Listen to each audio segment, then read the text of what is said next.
जब महाराष्ट्र अलग हुआ उससे, उसमें सबसे ऐतिहासिक चुनाव है, क्योंकि यहाँ एक पार्टी की 2 पार्टियां बन चुकी है, 2 पार्टी की 4 पार्टियां बन चुकी है और चारों अलग अलग मुद्दों को लेके चुनाव लड़ रही। में अमित शाह ने एक फंडा दिया था, पूरे महाराष्ट्र में शायद इसको लागू कर रहे हैं। ये चर्चाओं में कहीं नहीं है, ना कहीं आपको न्यूज में दिखेगा। आज तक हमने देखा कि नेताओं की इनकमिंग होती है, नेताओं को फोड़ा जाता है, नेताओं को तोड़ा जाता है।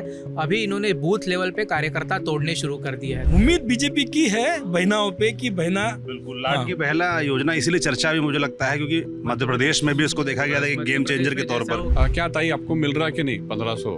हाँ मिल रहा ना। साउथ वेस्ट है देवेंद्र फडणवीस जी की मतलब वो उनकी अपनी सीट है जिससे वो चुन के आ रहे हैं पिछले 3 टर्म से, तो उससे कम वोट्स मिले गडकरी जी को। फिर अमित शाह जी यहाँ पर जब आए थे तो उन्हें 2 चीजें बताई थी इन लोगों को। ये ऐसा जो बूथ जो है जहाँ पे बीजेपी का वोट मिलना ही मिलना है, मतलब जो कंसिडर करते हैं अपन, तो वहाँ पे 10% वोटिंग बढ़ना चाहिए। डिस्ट्रीब्यूशन जो था वो महायुति का सही में अच्छा था। जिस तरह से कुछ जगहों पर अनबन अभी भी बनी हुई है, महाविकास आघाड़ी में इस तरह से इनिशिएटिव नहीं लिया जा रहा है क्योंकि तीनों पार्टियों के जो नेता है उनके चेहरे अलग अलग दिशाओं में है।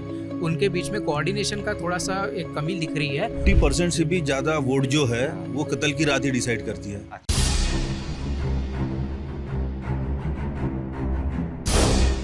महाराष्ट्र चुनाव कवरेज की शुरुआत हम कर रहे हैं नागपुर से। नागपुर एक चर्चित शहर है, तमाम वजहें हैं उसकी। एक तो ऑरेंजेस, यहाँ के संतरे मशहूर हैं, पूरे देश में जाते हैं, आप लोग खाते हैं। उसके अलावा ये डिप्टी सीएम की सिटी है, पहले सीएम सिटी थी। देवेंद्र फडणवीस इसी नागपुर से आते हैं। नितिन गडकरी का आपने खूब नाम सुना होगा, केंद्रीय सड़क परिवहन मंत्री हैं, तमाम सड़कें बनाने का दावा करते हैं। नागपुर से पिछला लोकसभा चुनाव जीते हैं। साथ ही साथ नागपुर में राष्ट्रीय स्वयंसेवक संघ का हेडक्वार्टर है, नागपुर इसके लिए भी जाना जाता है।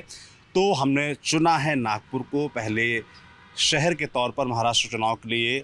और नागपुर अगर देखा जाए तो विदर्भ क्षेत्र जो है महाराष्ट्र का, उसका सेंटर पॉइंट मान सकते हैं उसको। सारी राजनीति यहीं से ओरिजिनेट होती है, विदर्भ क्षेत्र की, नागपुर से। तो नागपुर में हम आए हैं और आज आपको पूरा विदर्भ क्षेत्र के बारे में बताएंगे कि यहाँ क्या पॉलिटिक्स है, क्या मुद्दे हैं। साथ ही नागपुर के बारे में बताएंगे कि देवेंद्र फडणवीस जो कि यहाँ से चुनाव लड़ रहे हैं, उनका क्या हाल है, कैसा काम रहा उनका।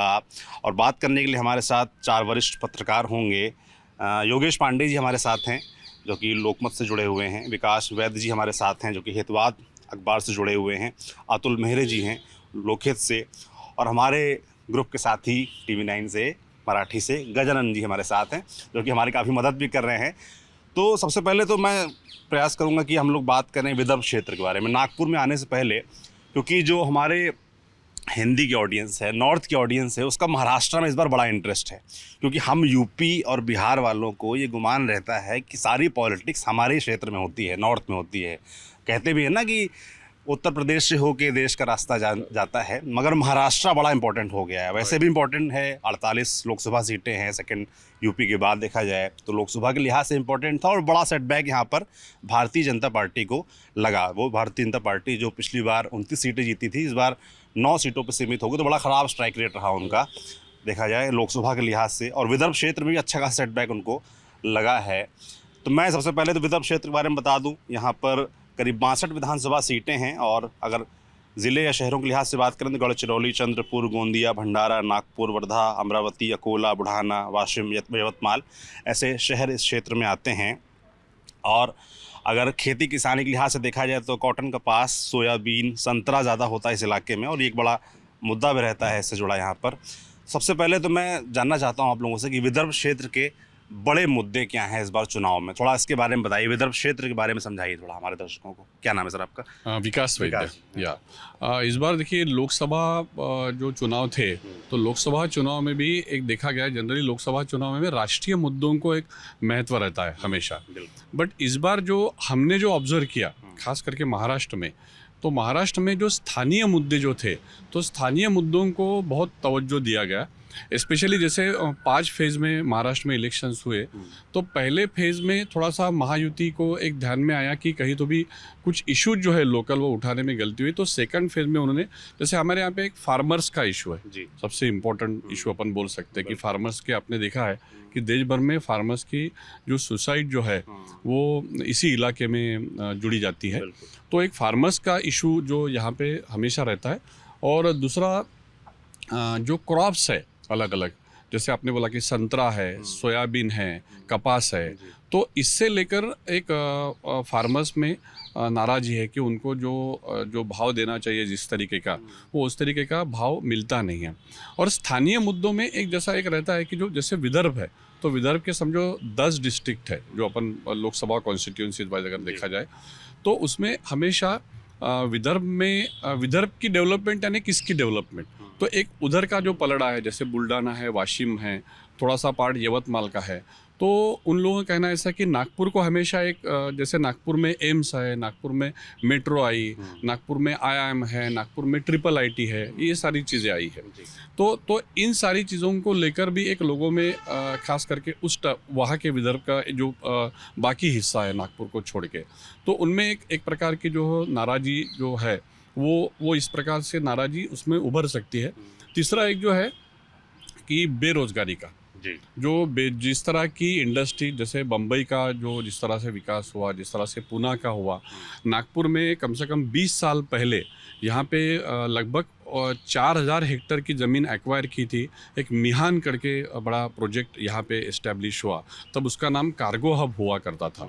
तो कार्गो हब आया, उसमें बहुत सारी लोगों की ज़मीन एक्वायर की गई, लेकिन उसके बाद में एक प्लान डेवलपमेंट उसकी मिहान की हुई नहीं। जिस तरह से बहुत सारी चीज़ों इंडस्ट्री के नाम लिए गए थे, इन्फोसिस से लेकर सब जो है, बट ऑफकोर्स अभी एक अच्छी बात है कि ये जब से 2014 में जो नागपुर को जो एक महत्व प्राप्त हुआ, आपने भी नागपुर से शुरुआत की है आपके इलेक्शन कवरेज की, तो उसका एक जो जैसे RSS हेडक्वार्टर एक तो है, बट 2014 से नागपुर और विदर्भ इसको एक अलग इम्पोर्टेंस मिलने लगा।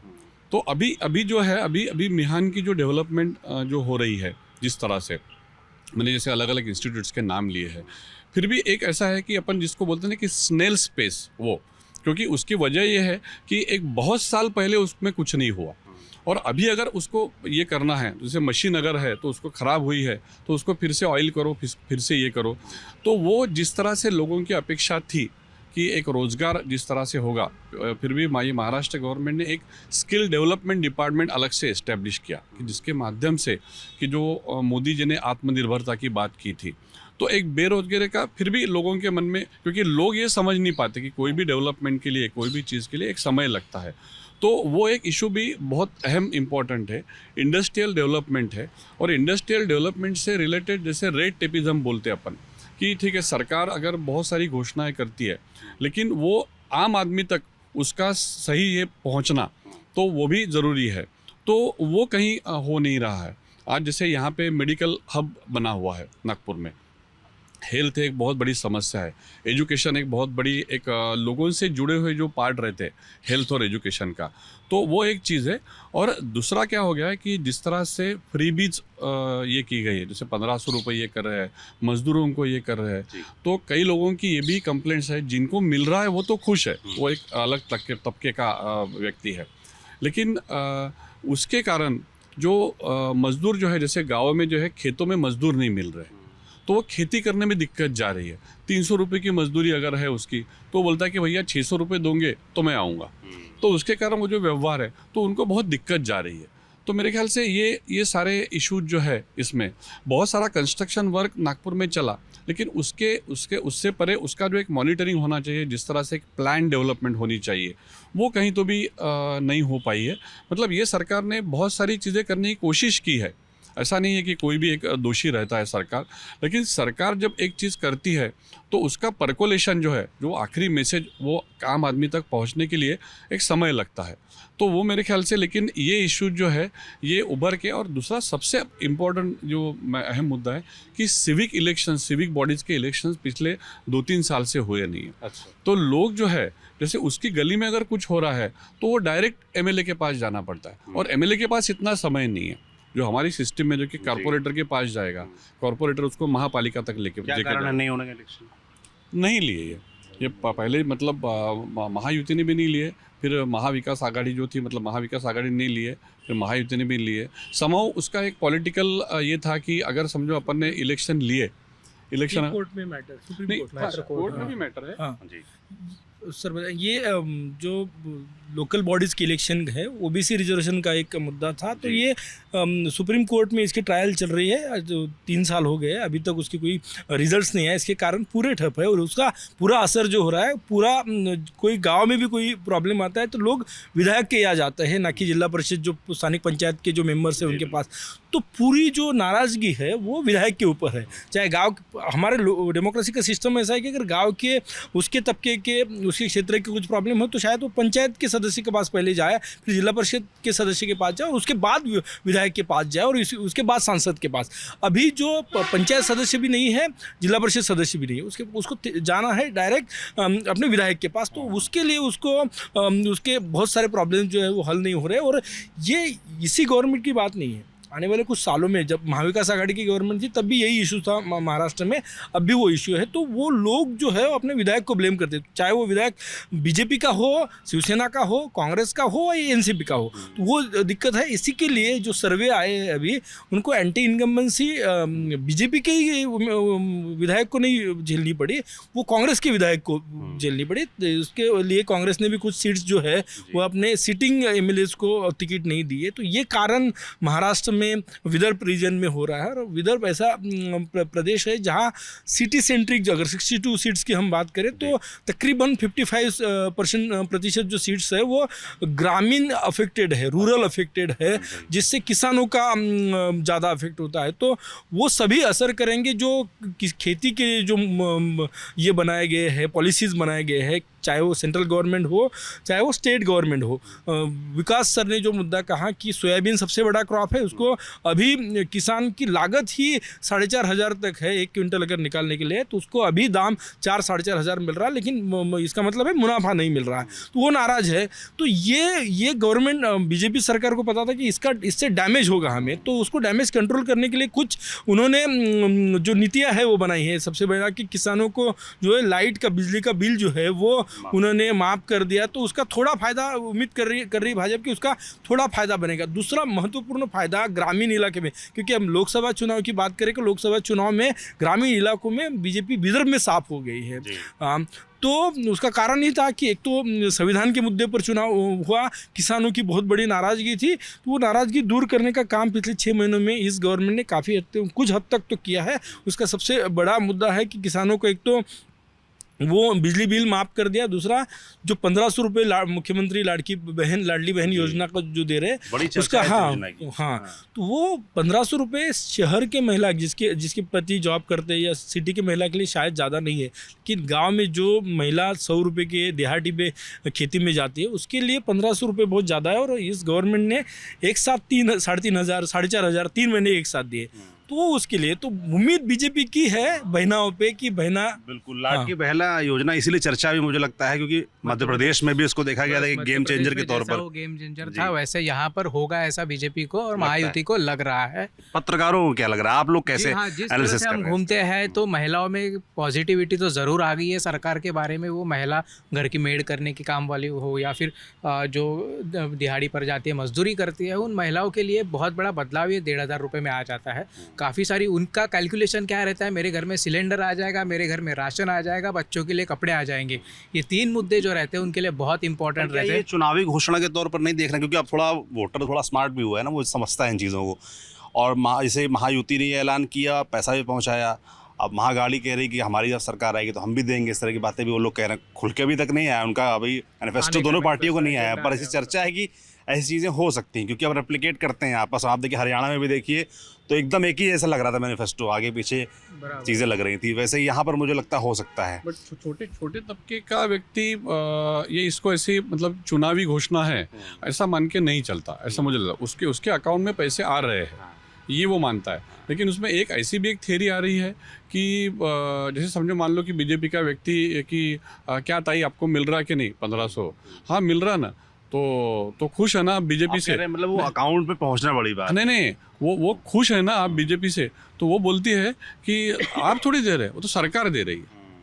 वो तो एकदम अनपढ़ है ना, तो वो बोलती है कि सरकार दे रही है, बीजेपी नहीं दे रही, तुम अपने जेब से थोड़ी दे रहे हो, सरकार दे रही है। हालांकि क्रेडिट लेने का भी एक बड़ा मसला इसको लेकर चल रहा है। ऐसा हो रहा है कि जिस घर की बहना खुश है, अगर वो किसान की पत्नी है तो उसका पति वहाँ पे दुखी है। और ये किसान लोकसभा में बीजेपी को सबसे बड़ा जो झटका बैठा है वो किसानों की तरफ से ही बैठा है। जी इसमें सबसे बड़ा पार्ट है ये जीएसटी। उनकी पहले से मांग थी कि किसानों को जीएसटी से छोड़ देना चाहिए, नहीं उन पे नहीं लगाना चाहिए। उनके मतलब इंसेक्टिसाइड्स है, जितने भी क्रॉप के लिए उनको चीज़ें लगती है, जो भी इक्विपमेंट्स है, सब पे जीएसटी है, 18% तक है।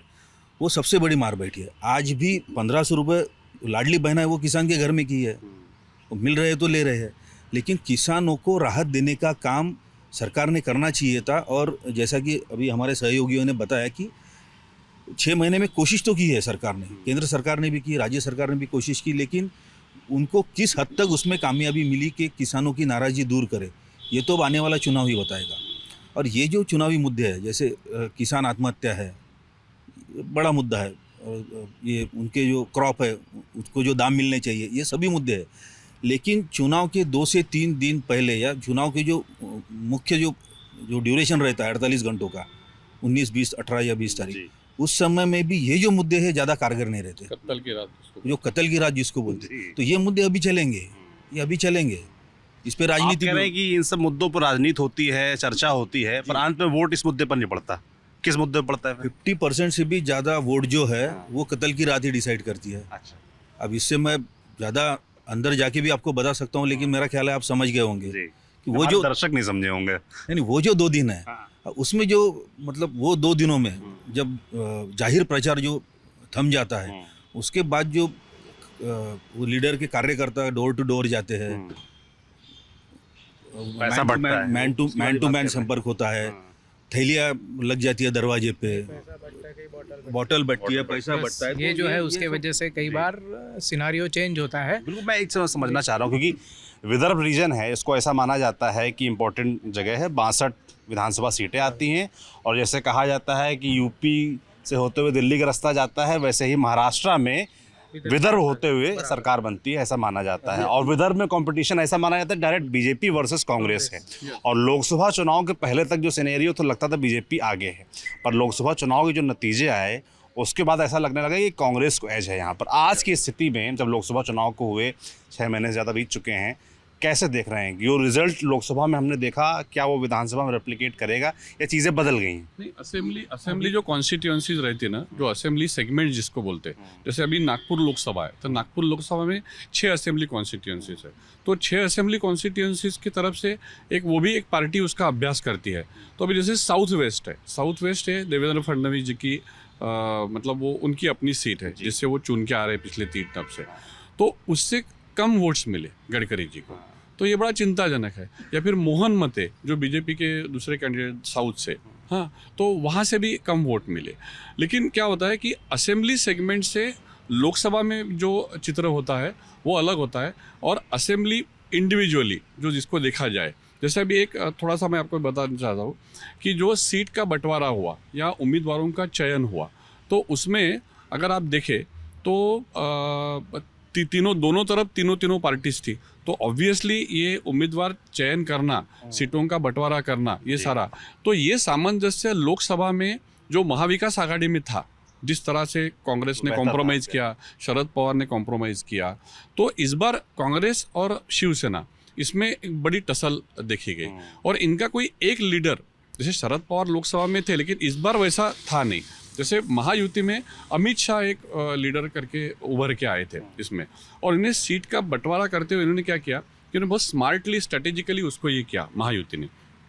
समझो, मान लो जैसे अर्जुनी मोरगांव यहाँ पे भंडारा में एक कॉन्स्टिट्यूएंसी है, तो वहाँ पे अजीत पवार गुट को वो टिकट चाहिए थी, तो उन्होंने अजीत पवार गुट को टिकट दी, लेकिन वहाँ का जो बीजेपी का उम्मीदवार था वो नाराज़ ना हो, इसलिए बीजेपी के उम्मीदवार का प्रवेश करवाया अजीत पवार गुट में, और वहाँ से अजीत पवार गुट जो महायुति का ही हिस्सा है उसको उन्होंने सिंबल आपका होगा, प्रत्याशी हमारा होगा। तो इस तरह से क्या हो गया कि इस तरह से एक तरीके की जो महायुति में जो एक अंडरस्टैंडिंग बोल सकते हैं अपन, अंडरस्टैंडिंग का समझौता, ये बहुत अच्छे तरीके से देखा गया।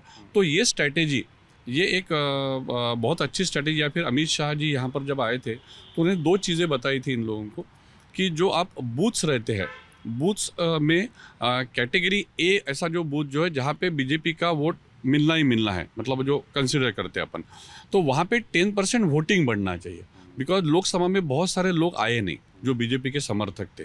और कैटेगरी बी एंड सी, जहाँ पे बीजेपी का वोटर कम है, जो बीजेपी को नहीं मानता, वहाँ पे बीजेपी का 10% वोटिंग बढ़ना चाहिए।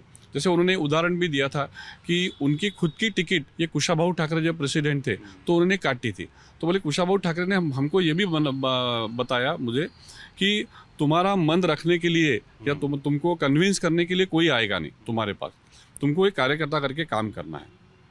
तो वो उन्होंने एक आवाज़ दी सबको कि क्या इस तरह से आप बिहेव करोगे ना।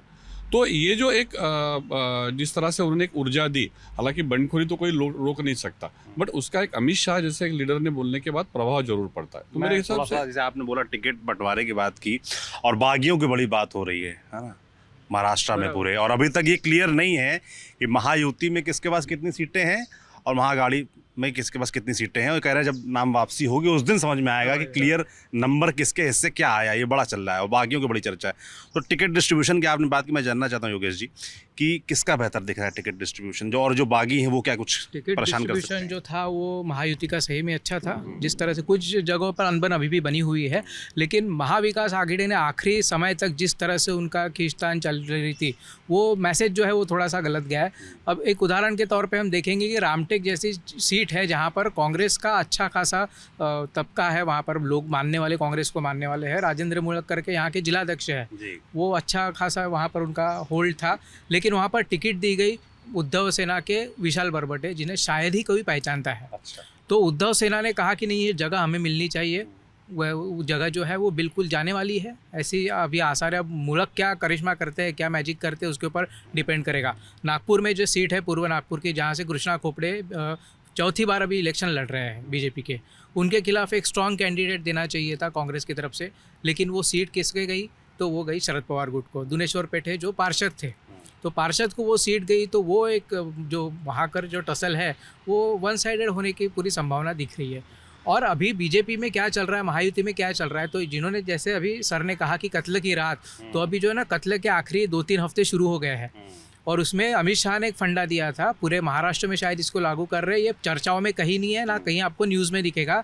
आज तक हमने देखा कि नेताओं की इनकमिंग होती है, नेताओं को फोड़ा जाता है, नेताओं को तोड़ा जाता है। अभी इन्होंने बूथ लेवल पे कार्यकर्ता तोड़ने शुरू कर दिए हैं, तो जो है वो उनके रूट्स पे प्रहार कर रहे हैं, और उस पर प्रहार हो गया। कार्यकर्ता बूथ पे नहीं बचेंगे तो प्रचार के लिए जाएगा कौन। पूर्व नागपुर में कई सारे कांग्रेस के कार्यकर्ता जो थे वो बीजेपी में आ चुके हैं। दक्षिण पश्चिम में आम आदमी पार्टी के, वंचित बहुजन आघाड़ी के कार्यकर्ता यहाँ पर आ चुके हैं, और ये पैटर्न पूरे महाराष्ट्र में चलेगा। तो आप देखिए कि नेता कहीं भी रहे, कितना भी बड़ा कद्दावर नेता रहे, उसके साथ अगर कार्यकर्ता ना हो, बूथ लेवल का कार्यकर्ता घर जाने वाला, तो वो पार्टी टूट जाती है। और यही सीन कहीं ना कहीं महाराष्ट्र में दिखाई दे रहा है, और ये अब तक लाइमलाइट में नहीं आया है। क्यों नहीं आया मुझे नहीं पता, लेकिन अमित शाह ने नागपुर की इसी धरती पे कहा था, ये फंडा दिया था, और उसके ऊपर काम शुरू हो चुका है। तो ये जो है, ये भी एक चीज़ जो है बहुत मायने रखेगी। और ख़ास करके दूसरी चीज़ ये है कि बीजेपी जो है पार्टी विद डिफरेंस मानी जाती है। बीजेपी कहीं ना कहीं एक फेल्यूर बीजेपी का ये रहा कि नरेंद्र मोदी जी ने कई सारी योजनाएं लाई, एकनाथ शिंदे जी ने कई सारी योजनाएं लाई, लेकिन वो पर्कुलेट करने में, एकदम पूरा नीचे तक ले जाने में ये कहीं ना कहीं फेल्यूर रहा बीजेपी का। आज हम देख लीजिए कि किसानों के लिए कई सारी स्कीम्स है, लेकिन वो किसानों को नहीं पता। वो बिचौलियों को पता है कौन सी स्कीम है, कहाँ से हमें प्रॉफिट मिलेगा, लेकिन किसानों को नहीं पता। जो आम तबका रहता है, गरीब लोग रहते हैं, उनके लिए कई सारी हेल्थ की स्कीम है, लेकिन उन्हें पता है क्या, नहीं पता। सर हेल्थ बिट कवर करते हैं, उन्हें अच्छी तरह से मालूम है कि कई सारे आयुष्मान भारत योजना या फिर कई सारे अभी कार्ड वगैरह जारी हो गए, लेकिन लोगों को नहीं पता। तो बीजेपी के पास मैकेनिज्म बहुत अच्छा है, लेकिन बीजेपी के कुछ लोग जो है वो लिथार्जिक हो चुके हैं, क्योंकि जो स्थानीय निकाय के चुनाव जो है वो हुए नहीं है पिछले 2.5-3 सालों में। उसके वजह से वो लिथार्जिक हो चुके हैं, और उसका खामियाजा लोकसभा में भुगतना पड़ा था। लोगों ने काम नहीं किया था, और बीजेपी ने ये कहा था कि जिन्होंने काम नहीं किया वो एक्टिव होने चाहिए, लेकिन वो उस तरह से नहीं हुआ है। एक उदाहरण के तौर पे बताऊंगा, एक महान जनसंपर्क अभियान बीजेपी ने अभी शुरू किया था कि हर घर में जाएंगे और जनसंपर्क करेंगे। नागपुर में लगभग 2100 बूथ है, 2100 से अब तक 1500 बूथ पर ही जाना उनका पॉसिबल हो चुका है। मतलब बाकी के बूथ जो है वो ऐसे ही छोड़ दिए हैं। तो आप सोचिए कि पार्टी विद डिफरेंस है, तो ये पार्टी जो है ये सही में पार्टी विद डिफरेंस है या भी कांग्रेस की ओर ही चल रही है, ये सोचना होगा हमें। बिल्कुल ठीक बात है। अब जैसे कि विदर्भ बड़ा क्षेत्र है, आप लोगों ने तमाम मुद्दे गिनाए यहाँ के, मैं जानना चाहता हूँ कि नेता कौन कौन से बड़े बड़े हैं क्षेत्र से। नागपुर की बात हो गई, नितिन गडकरी हैं, देवेंद्र फडणवीस हैं, प्रदेश अध्यक्ष हैं जी जी, विजय वडेट्टीवार लीडर ऑफ अपोजिशन है, नाना पटोले है, ये कांग्रेस के स्टेट प्रेसिडेंट है यहाँ के, यशोमती ठाकुर है, नवनीत राणा है, प्रकाश अंबेडकर जो वंचित से है उनका भी अकोला में अच्छा होल्ड है। तो ये तमाम नेता है। लेकिन अभी योगेश जी ने जो कहा है, अनिल देशमुख जी है जो गृह मंत्री थे महाविकास आघाड़ी की सरकार में, जो हरियाणा में हुआ है, हरियाणा में बहुत सारी सीट जो है तकरीबन 20% से ज़्यादा सीट डिवीजन पे जीत के आई। बीजेपी सत्ता में आने का कारण है डिवीजन, बागियों की बात। तो महाराष्ट्र में भी अभी वही स्थिति है, बहुत ज़्यादा बागी है। और जैसे बताया गया है कि जब सीटों का बंटवारा हुआ तो बहुत सारे लोग जो है वो सेटिस्फाइड नहीं है, क्योंकि तैयारी कर रहे थे लेकिन मिली दूसरे को, जिसकी ताकत है वो अलायंस के इसमें दूसरे किसी को सीट्स मिली। तो उसका खामियाजा दोनों तरफ से महाविकास आघाड़ी है और इस पे होगा। और इस बार ये रिकॉर्ड ब्रेक महाराष्ट्र का, महाराष्ट्र जब महाराष्ट्र अलग हुआ उसमें सबसे ऐतिहासिक चुनाव है, क्योंकि यहाँ एक पार्टी की 2 पार्टियां बन चुकी है, 2 पार्टी की 4 पार्टियां बन चुकी है और चारों अलग अलग मुद्दों को लेके चुनाव लड़ रही है। इसके लिए भी होगा। 62 सीट है, उसमें से 45 सीटों पे आज की तारीख में बागी है।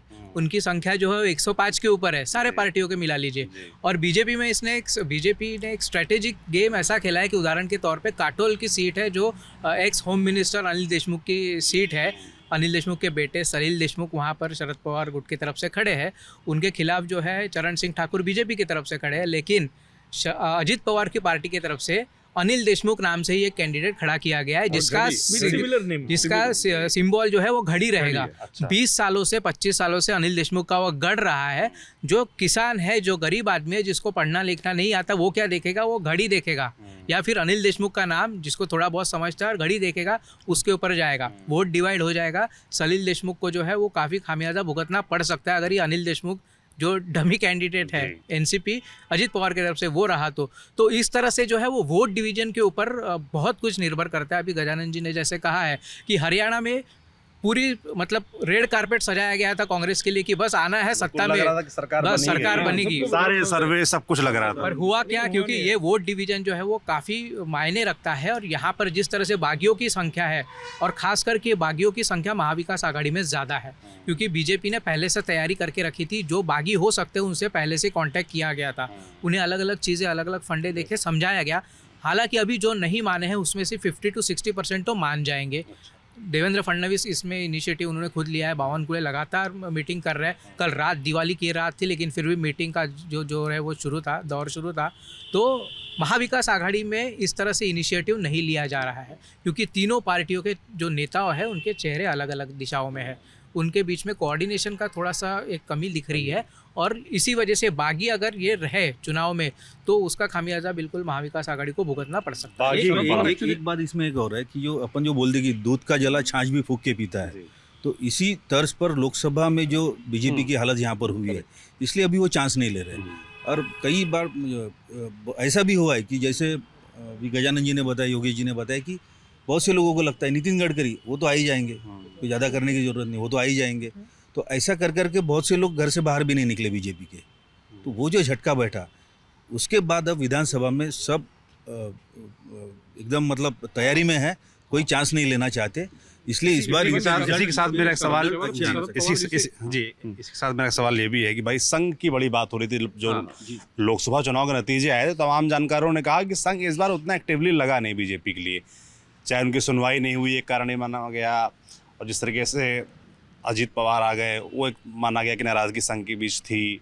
तो क्या ये वाकई सच? क्योंकि आप लोग तो हेडक्वार्टर वाले क्षेत्र नागपुर से हैं। बोल के भी बताया था उन्होंने, जो उनका जो ओटीसी जो बोलते हैं, तो उसके जो समारोह में उन्होंने ये बोल के भी बताया था, उसका काफ़ी वायरल भी हुआ था मोहन जी ने। और मोहन जी ने बिटवीन द लाइंस भी कहा होगा, लेकिन वो एक तरह से इनके ऊपर प्रहार था, बीजेपी के ऊपर इशारा था वो। और उस वक्त ऐसा बोला जाता है कि उस वक्त आरएसएस उतनी एक्टिव नहीं थी, लेकिन अभी ये इलेक्शन इस बार आरएसएस एक्टिव है। इस बार आरएसएस काफ़ी एक्टिव है। और कई बार ऐसा बोला जाता है कि लोग बोलते हैं कि आरएसएस के लोग तो हमारे घर में नहीं आते, लेकिन आरएसएस की एक अपनी स्ट्रेटेजी होती है। आरएसएस एक अलग तरीके से वे से उसका एक प्रचार करना, जैसा वो लोग सर्वे करते हैं, जैसे अभी मान लो कि वो सर्वे करेंगे एक एरिया का, बात करेंगे उनसे, तो बात करते करते करते वो प्लेनली पूछेंगे कि जनरल कि भाई आपका क्या कहना है, आपके इश्यूज़ क्या है, कौन सा ये है वो है, और वो एक तरीके से एक पर्टिकुलर कलर से उसको टिक मार्क करते हैं। तो उसको ये करके कि यहाँ पे ये पर्टिकुलर फैमिली जो, ये पर्टिकुलर वोटर जो है ये बीजेपी के फेवर में नहीं है, ऐसा, तो उसके ऊपर फिर वो बीजेपी को एक रिपोर्ट जाके उसका एक वर्क जो है वो उस तरह से वो किया जाता है। तो मैं इस बार आरएसएस का एक्टिव होना, क्योंकि अभी आपको तो मालूम है कि लगभग 35 से 36 संगठना बीजेपी के साथ में जुड़ी हुई है और सारी एक्टिव है, जो एडवांटेज कांग्रेस को नहीं है। आज कांग्रेस में भी एक ज़माने में सेवा दल जैसी संगठना थी कि जिसको बोला जाता कि आरएसएस के टाइप वो उसकी संगठना है, बट इस तरीके का जो संगठनाएँ मजबूती से जो बीजेपी के साथ है, जिसको बीजेपी को एक कैडर बेस्ड पार्टी बोलते हैं, कि बीजेपी में हमेशा कैंडिडेट, भाई ये कैंडिडेट को खड़ा किया है तो वो कैंडिडेट इम्पोर्टेंट नहीं है, वो बीजेपी ने खड़ा किया है, वो आरएसएस उसके पीछे है, सारे कैडर जो है, सारी संगठनाएं उनके साथ में है। तो इस बार आरएसएस का एक्टिव होना ये एक बहुत बड़ी उपलब्धि बीजेपी आपने बड़ी इंपॉर्टेंट चीज़ बताई योगेश जी कि आरएसएस एक्टिव है संवाद के ज़रिए भी और फीडबैक के ज़रिए भी, और कहीं ना कहीं मुझे लगता है इससे जो वोटर है वो एम्पावर्ड महसूस करता है कि नहीं हमारी कोई सुनवाई हो रही है। क्या वाकई इसका असर होगा चुनाव में? बिल्कुल, अगर वोटर को लगता है कि कोई ना कोई हमारी सुनने वाला है तो वोट तो कॉग्निजेंस नहीं लिया जाता। आप देखिए कि कई सारे उम्मीदवार आते हैं, वो पॉम्पलेट देते हैं, बात करते हैं, चले जाते हैं। वोटर अभी जो है वो थोड़ा सा पढ़ा लिखा हो गया है। वोटर सोचता है कि कौन हमारी बात सुनता है, कौन हमारे बातों की उसके ऊपर ध्यान देता है। और ख़ास बात यह है कि सोशल मीडिया भी है, और सोशल मीडिया के ज़माने में आप देखिए कि महाविकास आघाड़ी अभी भी सोशल मीडिया में कहीं ना कहीं थोड़ी सी पीछे है। बीजेपी और संघ जो है वो सोशल मीडिया का इस्तेमाल शायद नहीं करेगा, लेकिन संघ जो है प्रत्यक्ष संवाद के ऊपर उनका विश्वास ज़्यादा है। और कितना भी आप सोशल मीडिया के ज़माने में कितना भी आप वर्चुअली एक्टिव रह लो, जब तक आपका पर्सनल कनेक्शन, पर्सनल बॉन्डिंग नहीं होगा, तब तक लोगों में विश्वास नहीं पैदा होता। और सबसे अहम बात है कि लोगों का घर से बाहर निकलना। अगर हम नागपुर की बात करें तो आज तक जहाँ 1962 से लेकर अब तक के जितने भी चुनाव हुए, एवरेज 55% के ऊपर नहीं गया है वोटिंग का। तो सबसे अहम चीज़ है, संघ के तरह से उसके लिए इनिशिएटिव लिया गया है कि 100% मतदान की मुहिम चलाई जा रही है। 2014 से चलाई जा रही है। वोटिंग का परसेंट धीरे धीरे बढ़ रहा है, अचानक तो बढ़ेगा नहीं। तो ये परसेंट अगर 60 तक भी जाता है नागपुर का, तो कई सारी सीट्स जो है वहाँ के नागपुर और विदर्भ का, तो कई सारी सीट्स जो है उसका टोटल जो मैथमेटिक्स है वो स्टैटिस्टिक जो है बदल जाएगा। बिल्कुल, आखिरी सवाल मेरा आप लोगों से, क्योंकि वोटिंग जैसा इन्होंने कहा योगेश जी ने कि वोटिंग इस बार बढ़ने की और एक वजह हो सकती है, ऐसा बोला जाता है अधिकारियों की तरफ से, कि इस बार लोगों में बहुत क्यूरियोसिटी है। जो 3 पार्टी जो है ना, तो लोगों में बहुत एक तरह से लोग कन्फ्यूजन भी है। लेकिन कैसा है कि जहाँ खड़े हैं अपन, तो उसी जगह पे तो कांग्रेस और बीजेपी दोनों ही हैं, अपक्ष है वो सब ठीक है, तो बड़ा उत्सुकता से इस बार वोटिंग के लिए आ सकता है, ऐसा भी एक माना जाता है। बिल्कुल। आखिरी सवाल मेरा आप लोगों से है कि आज की तारीख में, अब चुनाव तो चल ही रहा है, नामांकन हो ही चुके हैं, अब नाम वापसी होनी है, आज की तारीख में आप लोग के हिसाब से विदर्भ क्षेत्र में, नागपुर में कौन आगे दिख रहा है? महायुति, महागाड़ी में क्या लग रहा है आप लोगों को? पहले आपसे। कौन आगे है, कौन ये पीछे है, अभी नहीं कहा जा सकता, लेकिन टक्कर बराबर की हो रही है। और विदर्भ में मेन मतलब शरद पवार गुट जो है वो भी उतना स्ट्रांग नहीं है, अजित पवार गुट भी उतना स्ट्रांग नहीं है, और शिवसेना के जो दोनों गुट है, एकनाथ शिंदे है, उद्धव ठाकरे, उनका भी पूर्व विदर्भ में भी उतना नहीं है। यहाँ पे दो ही पक्ष ताकतवर है, बीजेपी और कांग्रेस। फाइट इन्हीं में होनी है। और कभी जो आज तक नहीं देखा गया, तो कांग्रेस में भी जो एक ही है उनकी, वो दिख रहा है यूनियन इस बार, क्योंकि लोकसभा के रिजल्ट जो है वो यही बताते हैं कि कांग्रेस लीडर्स जो आपस में झगड़ते रहते थे, तो लोकसभा में उनके झगड़े कम दिखाई दिए। उसके पहले के थोड़ा अपने को पीछे जाना पड़ेगा, उसके पहले के 2 चुनाव, नागपुर पदवीधर और नागपुर शिक्षक कॉन्स्टिट्यूंसी की जो चुनाव है, वहाँ पे कांग्रेस के लीडर एक साथ रहे, वहाँ पे बीजेपी के दोनों कद्दावर नेता का वहाँ पे उनको हार का सामना करना पड़ा। तो इस बार महाविकास आघाड़ी के नेताओं में भी समन्वय दिख रहा है, कोऑर्डिनेशन उनका अच्छा है, इसलिए टक्कर तो बराबर की होगी। लेकिन जो डिसिप्लिन महायुति बीजेपी में ज़्यादा दिख रहा है, वही डिसिप्लिन का अभाव महाविकास आघाड़ी में कहीं कहीं दिखाई देता है। तो इसमें जिसका पकड़ा भारी रहेगा वो आगे जाएगा। जो डिसिप्लिन में थोड़ा कम रहेगा स्कूल के जैसा, वो थोड़ा पीछे रह जाएगा। बाकी ऐसा आपने जैसा आज कहा की- कत्ल की रात ऐसा ये पिक्चर है, बाकी कत्ल की रात तो है, वो बताएंगे सब। जी नहीं, सीट वाइज कहना मुश्किल है, हाँ। लेकिन मेरे हिसाब से मुझे जो लगता है कि जब से चुनाव की शुरुआत हो गई उसके बाद से लेकर अभी तक जो है ये थोड़ा सा महायुति की तरफ झुक रहा है, क्योंकि जो समन्वय मैंने जब भी कहा कि जो समन्वय महाविकास आघाड़ी में लोकसभा में था, वो महाविकास आघाड़ी में इस बार समन्वय अकेले शरद पवार अगर देखे तो उन्होंने एनसीपी का जिस तरह से सीट का अपना बराबर उम्मीदवारी का बंटवारा किया है पहले से, उन्होंने कम से कम 57 जगह पे ऑलरेडी कैंडिडेट्स को बता चुके थे वो कि आपको लड़ना है करके। तो एक बहुत अहम बात होती है, जैसे लोकसभा में सभी पार्टियों ने टिकट देने में बहुत देरी की, जी बीजेपी ने इस बार थोड़ा सा जल्दी ये किया, लेकिन शरद पवार ने पहले ही 57 जगह पे उन्होंने बता दिया था कि आपको ये लड़ना है, तो वो जो एक फ़ायदा है। लेकिन महायुति का जो समन्वय और महायुति ने स्ट्रैटेजिकली जिस तरह से ये किया है, और लाडली बहन योजना ये जो इसका कितना भी मौकरी करो, लेकिन इसका कॉमन व्यक्ति में, कॉमन फैमिलीज में इसका बहुत अच्छा मैसेज गया है। तो उसका करीब न 7 to 8% जो वोट इंक्रीज है वो ज़रूर होगा। तो मुझे पर्सनली लगता है कि इस समय, इस वक्त एट प्रेजेंट महायुति का पलड़ा थोड़ा सा भारी है। अपन ये नहीं बोल सकते कि पूरी तरह से ये रहेगा, पर थोड़ा पलड़ा उसका भारी है। नागपुर में क्या लग रहा है इसे? नागपुर में देखिए, नागपुर में जैसे अगर 6 सीट जो नागपुर की है उसमें जैसे साउथ वेस्ट देवेंद्र फडणवीस का वो लगभग आ जाएंगे। अभी लीड कितनी है वो पता नहीं, हालांकि उनकी 2019 में लीड कम हुई 14 के मुकाबले। 14 के मुकाबले नहीं, बीच में थोड़ी सी बड़ी भी थी उनकी, लेकिन 2019 में कम हुई।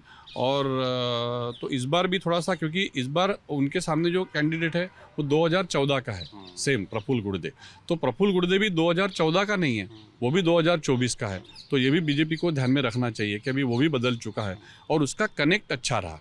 लेकिन ऐसा लगभग बोलते हैं कि हो सकता है कि लीड का डिफरेंस हो सकता है, लेकिन वो एक श्योर शॉट सीट सभी लोग मान के चल रहे हैं। और दूसरी पूर्व, इसके अलावा लोग ये क्या मान के चल रहे हैं कि डिप्टी सीएम सिटी रहेगा, कि आने वाले वक्त में सीएम सिटी भी फिर से हो सकता है? सर लोग तो ऑब्वियसली नागपुर के लोग तो यही चाहते हैं कि देवेंद्र फडणवीस ही सीएम बने, कोई भी चाहेगा उसमें, तो वो कोई इशू नहीं है वहाँ पे। सिर्फ इतना ही है कि कैंडिडेचर और संपर्क के मामले में थोड़ा सा कांग्रेस का वहाँ पे ही है। लेकिन जीत तो जैसे आज बीजेपी की 2 सीट पक्की श्योर मानी जा रही, साउथ वेस्ट और ईस्ट वाली, वैसे कांग्रेस की नॉर्थ नागपुर और वेस्ट नागपुर ये दोनों मानी जा रही है। मतलब आप कह रहे हैं 6 में 2-2 आज की तारीख में हैं, 2 में 6 में 2-2 है, लेकिन बाकी 2 जो है उसमें थोड़ा काफ़ी टसल दिखा जा रहा है, टफ फाइट। क्योंकि कैंडिडेचर जैसे वेस्ट नागपुर में आपने सुना होगा, काफ़ी नेशनल न्यूज़ बनी थी, अनीस अहमद जो है, अनीस अहमद ने कि मुस्लिम लोगों को प्रतिनिधित्व नहीं दिया है तो वंचित बहुजन में गए, लेकिन वो वंचित बहुजन का उन्होंने उम्मीदवारी फॉर्म ही भरा नहीं, क्योंकि रमेश चन्नीथला और इन लोगों ने स्ट्रैटेजी बना के उनको रोकने में कामयाब हो गए। अगर वो बने रहते तो वहाँ का मुस्लिम वोट जो है, जो 60,000 है, वो पूरा उनके इसमें चले जाता था। और वहाँ पे हलबा कम्युनिटी का काफ़ी बड़ा ही है, तो दोनों पार्टियों ने हलबा कम्युनिटी का कैंडिडेट दिया नहीं, और एक इंडिपेंडेंट खड़ा हुआ है हलबा कम्युनिटी का कैंडिडेट। तो इसलिए वो मध्य और जो दक्षिण की बात है वो थोड़ी ये चल रही है, टफ चल रही है। बिल्कुल। योगेश जी, आपके अनुसार क्या लग रहा है आज के तारीख में विदर्भ में और नागपुर दोनों का ही बताइए? विदर्भ में 35 जगहों पर कांग्रेस और बीजेपी की सीधी फाइट है, अच्छा, तो ये जगह डिसाइडिंग रहेगी। और खास करके पिछले इलेक्शन की अगर हम बात करें तो 12 से ऊपर ऐसे सीट्स थी जिनका वोट मार्जिन बहुत कम था, 5,000 के नीचे था। ये 12 सीट और कांग्रेस बीजेपी का परफॉर्मेंस कैसे रहता है उसके आधार पर महायुति को एडवांटेज रहेगा, महाविकास आघाड़ी को एडवांटेज रहेगा, ये पता चलेगा। वोटर बहुत स्मार्ट हो चुका है। आप देखते हैं कि कितने सारे ओपिनियन पोल आते हैं, एग्जिट पोल आते हैं, सब फेल हो रहे हैं, क्योंकि क्या है, वोटर जो है खुलकर बात नहीं करता। वोटर जो है वो ईवीएम में ही जाकर अपने विचार व्यक्त करता है। तो अभी से हम उसका एनालिसिस या क्या हो सकता है ये नहीं बता सकते, लेकिन जिस तरह से दोनों लोगों ने कहा है तो डिसिप्लिन वाइज अगर हम देखा या तैयारी के हिसाब से देखा तो महायुति को कहीं ना कहीं एडवांटेज है। लेकिन महाविकास आघाड़ी में हमने देखा है कि 2019 में शरद पवार ने आखिरी वक्त पे भाषण किया था बारिश में भीगते हुए, और पश्चिम महाराष्ट्र का पूरा सिनारियो बदल गया था। तो ये राजनीति है, कौन से वक्त क्या हो जाए कोई नहीं बता सकता, कौन राजा रहेगा, कौन रंग बना रहेगा, कोई नहीं बता सकता। बट ये है कि टसल बहुत अच्छी तरह से रहेगी और लोगों को बिल्कुल मज़ा आने वाला है। बिल्कुल। और एक चीज़ और ये हो सकती है कि जैसे योगेश जी ने बताया, अभी तो मैं थोड़ा सा एक एडिशन करता हूँ उसमें।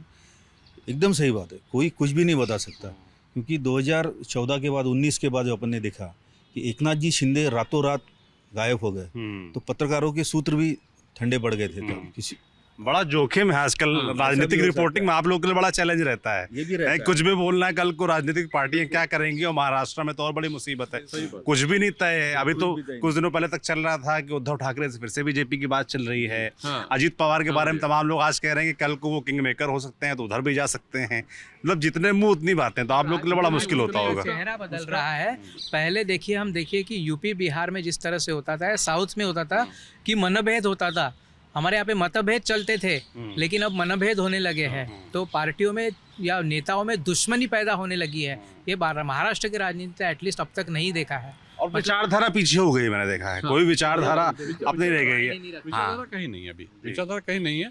और जैसा आपने बोला कि कोई किधर आ सकता है, जैसे आज अजीत पवार और शरद पवार के गुट की अगर सीट्स अपन ये करे कैलकुलेट, और जैसे बीच में ये भी बोला जाता कि पवार और शिंदे भी संपर्क में है, क्योंकि शिंदे जी को बीजेपी का धोखा है कि शायद शिंदे जी को हटा के उद्धव ठाकरे आएंगे अंदर में, तो उद्धव ठाकरे और ये मिलके जो सरकार फिर से जो पुरानी युति है इनका बहुत, क्योंकि उद्धव ठाकरे बहुत सफोकेटेड महसूस कर रहे हैं कि हिंदुत्व के मुद्दे के ऊपर, तो वो फिर से दोनों अगर एक से आ गए तो फिर शिंदे और पवार क्या ऐसी युति हो सकती है।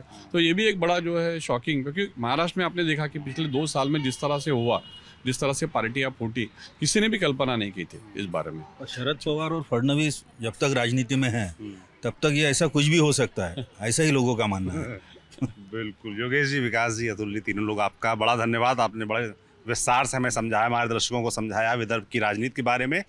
बाकी महाराष्ट्र का चुनाव इस बार बड़ा ही इंटरेस्टिंग है, कुछ भी कहना मुश्किल है विदर्भ के बारे में। तीनों वरिष्ठ पत्रकार हमारे साथी, उन्होंने समझाने का प्रयास किया क्या बड़े मुद्दे हैं, नागपुर में क्या कुछ चल रहा है, और चुनाव में किनके बीच टक्कर है, क्या नतीजे हो सकते हैं। ये तो जब नतीजे 23 तारीख को सामने आएंगे तभी समझ में आएगा, और सरकार किसकी बनेगी ये भी उसके बाद ही समझ में आएगा, क्योंकि आज की तारीख में सब गुणा गणित का गेम है, नंबर गेम का खेल है। जिसके पक्ष में नंबर जाएगा और उसके बाद विचार और मतभेद जो हैं लोग भूल के सरकार बनाएंगे। तो किसकी सरकार बनेगी ये तो 23 तारीख को ही पता चलेगा।